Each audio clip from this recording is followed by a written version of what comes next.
Welcome back to 5 a.m. Story Talk. I'm Cole Haddon, and today I want to talk about something that should be helpful to screenwriters and authors, but can and very often does produce horrible anxiety and sometimes even conflict. I'm talking about notes here, which are almost always painful for the artists, regardless of how much we need them to improve our work, which has a lot to do with how bad most of us, including artists, are at giving them. What I want to try to do here is help you better understand the process from both sides of the conversation, but also offer some reflections on how notes, especially on scripts, differ around the world from my experience. Maybe that perspective will help you the next time you give someone notes, whether you're a writer yourself or a producer. Before we get started, remember, if you have any questions about what we discuss, jump into the comments and I'll do my best to answer them for you. If you're not yet a subscriber to 5 a.m. Story Talk, click subscribe right now to make sure more episodes like this one show up in your life. Okay, let's dive in. I could feel my heart beginning to race.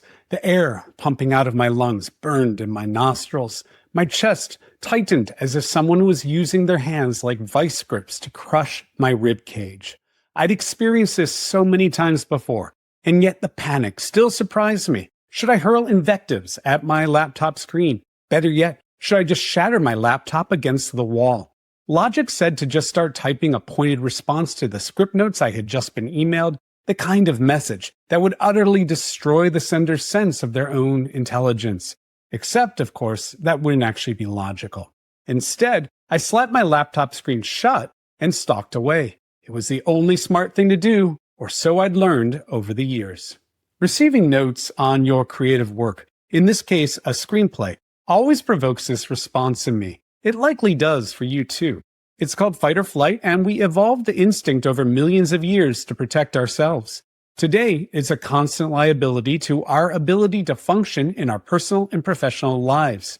In Hollywood, for example, it's a quick route to being labeled an asshole and drummed out of the film TV industry altogether. You would think artists would develop thicker skin, as others might call it. But there's no way to just cast aside a biological instinct more ancient than the human species.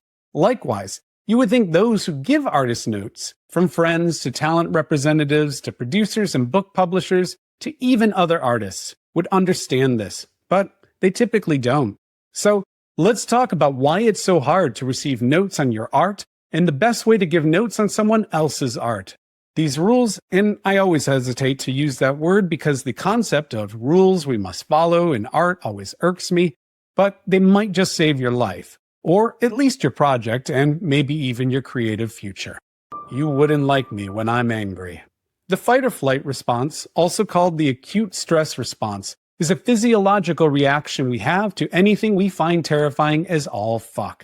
Doesn't matter if it's a psychological threat or a physical one. Doesn't matter if the threat is to you, someone else, or in the scenario I just described, my work on a screenplay. When it happens, our sympathetic nervous system stimulates our pituitary and adrenal glands, which in turn releases a whole bunch of fun things like adrenaline, noradrenaline, and cortisol.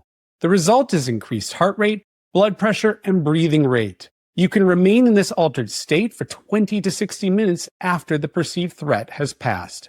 So you might be wondering, why is this relevant to art, and in particular, receiving notes on our art? Well, if you have children, you will understand that anything that threatens them is experienced as a threat against you. About 25 years ago, my father, sister, and I were walking through a parking lot, and a car began to reverse out of a parking spot right at us. Before it ran my sister down, the brakes screamed and the car stopped, thankfully, bumper mere inches from my sister. My father's fist dropped like a thunder god's hammer into the trunk lid, and he roared, "Watch where you're going, asshole!" My father did not think about what he was doing in this instance. His brain did it for him before he even understood what was transpiring because the danger to my sister registered as a danger to him. His brain told him, "Murder, murder, murder, or you'll die, die, die." And so he lashed out to protect both of them, but really himself. Artists create artwork. They pour themselves into these works, their passions, their love and grief and traumas, everything that makes them them. The result is like a child, at least in our unconsciousness. Consequently, notes that criticize these offspring, that pick them apart, that question their identities, are experienced by artists as an attack on themselves. That perceived violence is what triggers the fight or flight response. How do we outsmart the fight or flight response as artists? The short answer: emotional preparation and learned response. It took me a long time to begin to understand this, but I have to psych myself up to receive notes. I need to make sure my primitive lizard brain is essentially kept in a cage. I breathe beforehand. I reassure myself. I remind myself about all the notes I've received that ultimately led to better scripts, books, and graphic novels. Yes, many of the notes I've received have ruined projects, including my TV series Dracula, which you can learn more about at the links in the episode notes. But there is no note, even bad ones, that can be beaten by force of will alone. As for that learned response I referenced, this one requires more discipline in the moment. You should avoid doing more than having a conversation about notes you disagree with until you've walked away from the experience and your body has had the opportunity to recover from the hormones it just soaked up like a sponge. Accept it as an axiom before you even walk into the room or get on the phone or sit down across from whomever at the coffee shop. Repeat it to yourself as you listen. Tie a string around your finger to help you remember if necessary. Basically, respond in such a way as to let the notes giver know you've heard them, but don't disagree and don't argue. Never argue. You're not in your right mind, even if you think you are. This doesn't mean you shouldn't interrogate the note. Bad notes and notes you disagree with both tend to have merit, whether you like it or not. They tend to mean something, and it's your job to work out what that meaning is. My friend, Inside Out screenwriter Meg Lafauve, describes notes as the symptoms of a disease. And you can't just ignore a disease, can you? But remember, you have no opinion on said note, not until you've walked away from the experience and provided yourself a buffer between the hormones and reason. By the way, you will mess this up. I know all of this, and I still do mess up. I still lose my patience as a writer, and you will too. But let's put it this way. These rules are rules, if you want to call them that, to mitigate the damage and help your project. Is it better to give or receive? Notes, of course. As far as I'm concerned, there are only two types of people in the world who truly enjoy giving notes on another person's artwork: those who seek to profit from said artwork, and narcissists. Sometimes a person is both, but I'm not going to bother with narcissists here. In the first case, this typically means talent representatives and suits such as producers, book editors, and the like. Everything I'm about to say is relevant to you if you're one of these people. So I encourage you to consider it along with everything I just wrote about how artists experience notes. If you don't fit into the groups I just described, then you are likely a fellow artist, peer, or friend or family member, or some combination of these, who has been asked to provide your opinion, wisdom, and maybe even expertise on someone's work of art. In other words, you're giving notes as a favor, and to some degree, that favor is a chore. You could be, say, finally getting around to watching The Wire, but instead you're reading my script, which kind of makes me an asshole, I know.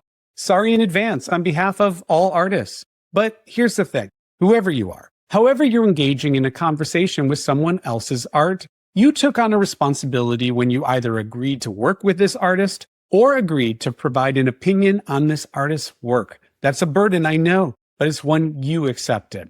This means the biggest rule when giving notes is take it seriously or don't even bother. Hey, Story Talkers, we'll get back to talking about notes in just a moment. But first, you know how I've talked about how to develop an ear for authentic dialogue here at 5am Story Talk? That's why I've partnered with Screenplay Performance Studio for today's episode. Screenplay Performance Studio is an incredibly useful digital tool for screenwriters to hear their work performed when a table read just isn't a possibility. And I don't mean read by some flat robotic voice either, but dynamically delivered by digital voices you can direct yourself. It's important to note, Screenplay Performance Studio uses ethically licensed models for this purpose. Same with how it employs AI. This is your work, not some AI writing words for you. And there's zero retention processing here, so almost no footprint of it remains in the cloud. Right now, Screenplay Performance Studio is offering you $25 off your first visit if you use the code 5am StoryTalk. I'll drop that link in the episode notes to make it easy for you. Give it a spin and find out if your dialogue sounds authentic or if it's going to make your readers cringe. Now, back to our conversation about giving and receiving notes. How to give notes and not alienate artists. Here's some advice on how to give notes. This is not a comprehensive list, but I think there's much here to help you reflect and evolve, and most importantly, offer notes that will actually improve an artist's work and preserve their mental health. Number 1, before you engage with the artwork, ask what the artist needs from you. In my case, I might tell a reader that I'm looking for help with the plot and my character arcs. Sometimes it's abstract, like, I just want to know how it makes you feel. And sometimes it's as simple as, I just need to make sure it makes sense. Tell me what your questions are. Number 2, regarding questions, the more of them, the better. Going back to my friend Meg Lefauve, she said, I learned that asking questions can be the best way to give notes, to allow the dreamer and the writer to be present at the table, not just the analyzer. Let me illustrate that for you. 2 of my favorite development experiences ever were with a British production company and an Italian one. Kate Lewis and Julia Walsh, who were running a company called Neon Inc. at the time, and Francesca Longardi and Donatella Di Benedetto at Cattleya. All 4 of them brilliant producers, in part because they don't just throw out critiques, problems that need to be solved. They throw out questions to better understand and improve your work. What are you going for with this scene? What do you think she's thinking in this scene? Why do you think that this scene belongs here? This allows you to muse rather than solve, which produces a lot more interesting work, I find. And it's a far more common experience outside of Hollywood, in part, I think, because Hollywood's culture is inherently pugilistic. People will try to tell you it's not, but conflict is baked into so many creative encounters there. In summary, ask questions when you're giving notes. Ask a lot of them. Number 3, do not give notes on what you want a piece of artwork to be. You are not relevant to this process. The artwork is an expression of the artist and their creative ambitions, not yours. Number 4, start the conversation about the artwork with what works for you. What excites you? What moves you? How did it make you feel? Without this context, all of the other questions and ensuing notes are pretty damn useless as far as I'm concerned. The reason? Nobody trusts notes from someone who didn't have any kind of emotional reaction to their work. Number 5, as you get into notes about your concerns and confusion, remember your words can destroy an artist's confidence. They can send them in the wrong direction and undo months or years of work. I say this from personal experience. I've abandoned whole projects over bad notes, and it was only when I returned to them years later that I realized how far I'd been led astray by the shitty notes. For example, my debut novel, Psalms for the End of the World, came into existence nearly a decade after a terrible response to a core storyline in it convinced me it wasn't worth pursuing. More recently, a negative note session caused me to shut down on the project for 6 weeks. I couldn't even think about it despite trying to work on it. It seemed pointless to bother. When I finally snapped out of it, I got back to work and I ended up very happy with the outcome. But it didn't have to be that way. Number 6, if something doesn't work for you, try to provide examples of why it doesn't in the context of what does. In the case of my fiction, my book agent wouldn't tell me, "This chapter sucks, Cole." He'd tell me, "This chapter isn't moving me like chapter X did. But I think it needs to because of its importance to the characters' journeys. Can you look at X and try to identify what's missing here?" Number 7, your notes are not meant to solve the issue for the artist. They're meant to illuminate the issue. It's the artist's job to come up with their own solution. If they wish to engage you in a conversation about that solution, then yes, only then, lend a hand. This rule is the one most commonly broken by producers, by the way, but also representatives. They break it because they're inexperienced with story development in general, or resent that you're a writer and not them, or want to be told how smart they are because their egos are fragile, or they suffer from narcissistic tendencies. Sometimes all of the above.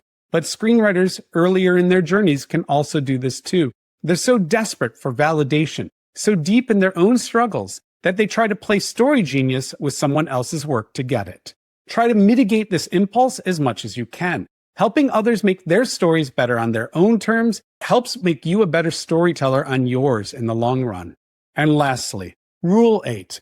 Always remember the artist is imperiled by your criticism. They will feel attacked no matter where they are in their career. If they don't, they're missing something in their emotional toolkit, and that's probably a bigger problem.